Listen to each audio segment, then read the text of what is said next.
जंगल में एक मजेदार खरगोश था जिसका नाम चूहा था। चूहा अपने गहरे बिल में रहता था और उसे गाजर बहुत पसंद थी।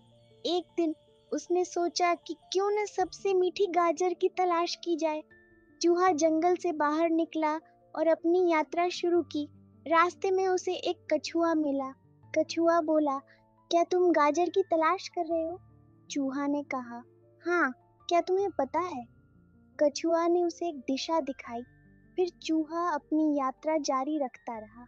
आगे उसने एक तोता देखा जो फल खा रहा था। तोता ने चूहे को बताया कि पास ही एक खेत में बहुत मीठी गाजर है। चूहा खुशी खुशी खेत पहुंचा और सबसे बड़ी मीठी गाजर उठाई। चूहा अपनी मेहनत से खुश हुआ और जंगल के सभी दोस्तों के साथ गाजर का आनंद लिया।